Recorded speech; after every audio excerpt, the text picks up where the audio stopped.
So those are 4 A's. So let's double click on each one. I'm gonna give you guys some of my favorite tools in my tool belt for each one of these areas. So first is communication. Recruitment statement, okay? In the first 5 seconds of any engagement, people pick a side. They're either gonna battle you because they feel like they're being attacked, and they put up their defenses, and they're like, let's go. Or they're gonna join your cause to achieve a common objective.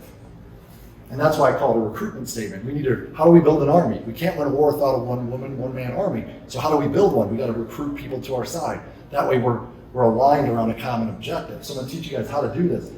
Let's come up with a real world example. I need you guys to think of one person that you need to have a difficult conversation with, whether it's performance, someone on your team that you need to have a coaching convo, you need to help them improve their performance or something along those lines. And you don't have to say their name. Okay, what you got?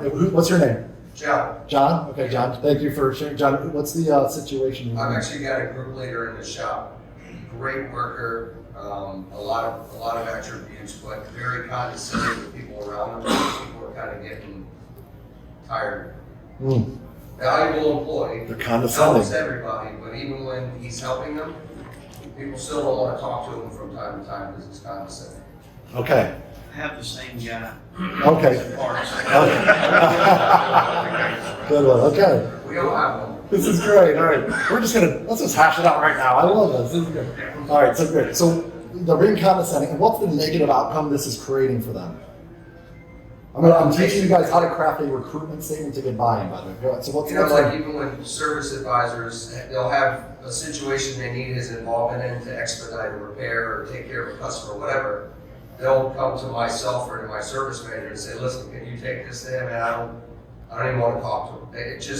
It's a breakdown in communication because people are avoiding. Don't want to communicate on that level. Okay, so it's hurting. What is that costing him? Well, it actually is starting to jeopardize his position. Like he's So literally lose his needs to job. see him come around. Yeah. Wow. Okay. And now the par for the course approach. Not to say you would do this, okay, but would be like, hey man, you need to quit being a jerk to people. No one wants to talk to you, and you're going to get fired.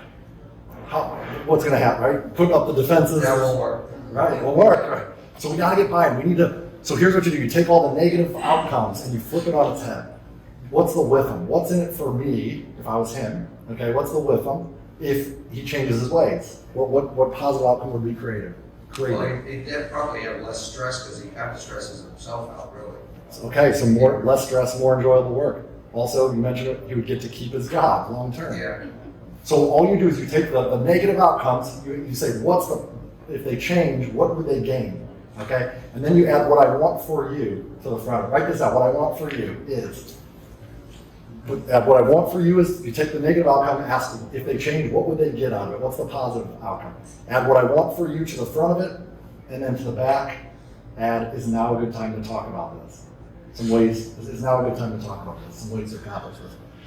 So a recruitment statement for this, we'll call him Bob. The recruitment statement for Bob would be, Bob, what I want for you is that you're able to keep your job here long term, and I want for you to have less stress, enjoy coming to work even more, and remain on the team long term. So you see what I did there? Is now a good time to talk about some ways to help you accomplish that. What's going to happen to the buy-in versus the other way? See, now Bob knows that I have his best interest at heart and I care about helping him accomplish something that he would want most. And now he's like, let's talk about it. And those difficult conversations, because you give them the gift of your positive intent, your communication becomes more direct and positive and impactful. And he's aligned. So now you get listening right out of the gate.